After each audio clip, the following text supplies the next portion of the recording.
फरमाया कि एक जाहिद आलिम दीन ने दिमश्क के खलीफा के गाने बजाने के आलात तोड़ दिए। घोड़ों पर गाने बजाने के आलात लदे जा रहे थे। तो एक दुर्वेश थे अल्लाह वाले, बहुत अल्लाह वाले थे।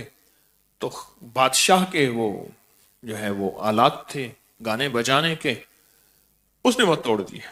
हुक्म दिया कि इसको शेर के सामने और भूखे शेर के सामने डाल दिया जाए। उस दुर्वेश को जब लाया गया, पहले दुर्वेश को लाया गया, उसके बाद शेर को पिंजरे से निकाला गया और शेर भूखा था। वो एकदम झपटा, लेकिन जब वो गए मैदान में तो उन्होंने नमाज की नीयत बांध ली। शेर जब करीब गया तो थोड़ी देर तो उन्हें सूंघता रहा, चारों तरफ आके सूंघता था और ऐसे महसूस होता था जैसे कोई ताकत उसे करीब नहीं आने देती। थोड़ी देर के बाद उसने दुम हिलाना शुरू कर दी। जब ये दुर्वेश सजदे में गए तो उनके तलवे चाटने शुरू कर दिए। वो नमाज में मशगूल रहे और सारी रात इसी हालत में। बादशाह चला गया, कहा कि शायद बाद में शेर, लेकिन वो तो सारी रात इसी हालत में रहे और बादशाह के जो दरबान थे वो निगहदाश्त करते रहे। खलीफा ने सुबह हाल देखा, पूछा कि उस दुर्वेश का क्या बना। उसने कहा जी वो तो शेर ने तो वही हालत रखी है जो आप देख कर गए थे। वो जब सजदे में जाते हैं तो शेर उनके तलवे चाटता है और जब बैठते हैं तो सर झुका के बैठता है। रुकू में जाते हैं तो वो खुद भी सर झुका लेता है। तो सारी रात शेर का तो यही हाल रहा और दुर्वेश का भी यही हाल रहा। लोगों ने उस दुर्वेश को निकाल दिया और शेर को पिंजरे में बंद कर दिया। तो बादशाह ने पूछा, तुझे शेर का कोई खौफ नहीं था? इतने इत्मीनान से नमाज पढ़ता था। कहा मैं तो सारी रात खौफ सदा रहा। किस चीज से? कहा मैं इस चीज से खौफ सदा रहा कि शेर मेरे पांव चाट रहा, नापाक जानवर के चाटने से मेरा वजू रहा या ना रहा। मैं तो सारी रात इस परेशानी में रहा, इस खौफ में जरूर रहा।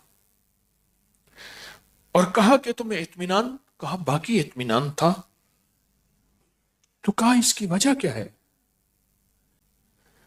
तो कहा माज अल्लाह का करम है मेरे ऊपर। कहा करम की कोई दलील भी है तेरे पास? ने कहा मैंने सारी उम्र जिंदगी में कोई दिन ऐसा नहीं छोड़ा, अगर दिन में मुझसे वो अमल चूक गया तो कोई रात ऐसी नहीं छोड़ी कि जिसमें मैंने उस नक्श को ना लिखा हो जो नक्शे अतीक है, नक्शे सिद्दीक है, नक्शे अबी बकर है, ना लिखा हो। कोई दिन मेरी ऐसी नहीं रही, कोई रात ऐसी नहीं रही। यानी दिन रात में मैंने एक दफा ये अमल जरूर लिखा और मेरी जिंदगी का वो सरमाया बनता रहा और मैं उसी ताकत में हक को बयान करता था। मुझे कोई खौफ नहीं था, मैं हक को बयान करता था और हक मेरे सामने आके खड़ा होता था, मैं बयान कर देता था। और कहा कि जिस दिन मुझे पता चला कि मुझे गिरफ्तार किया गया है और सख्त सजा मिलेगी, कहा कि मेरे साथ कुछ साए थे जो मुसलसल चल रहे थे। तो मैंने उनसे पूछा तुम कौन हो? कहा कि हम खुद्दाम हैं सिद्दीक अकबर के। कहा इंसानों में से हो या जिन्नात में से हो? कहा हम नेक जिन्नात हैं जो हाफिज हैं, आलिम हैं, फकीह हैं, मुहद्दिस हैं।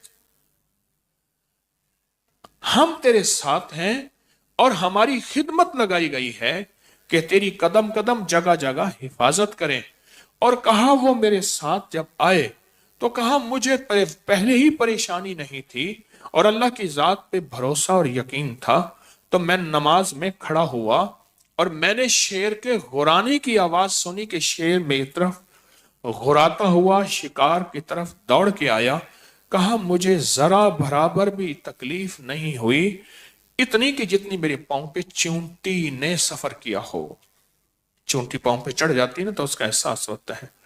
और कहा कि फिर सारी रात मैं अल्लाह के हुजूर रहा और शेर मेरे तलवे चाटता रहा और वो लोग मेरी हिफाजत करते रहे।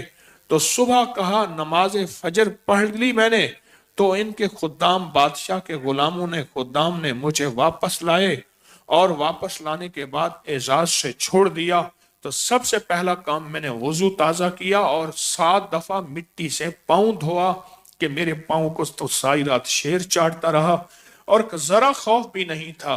और कहा जब मैंने ये सारा अमल कर लिया, वो सारे जिन्नात कहा मुझसे मुसाफा करके चले गए कि हमारी आज की जिम्मेदारी थी और हम चले जाएंगे।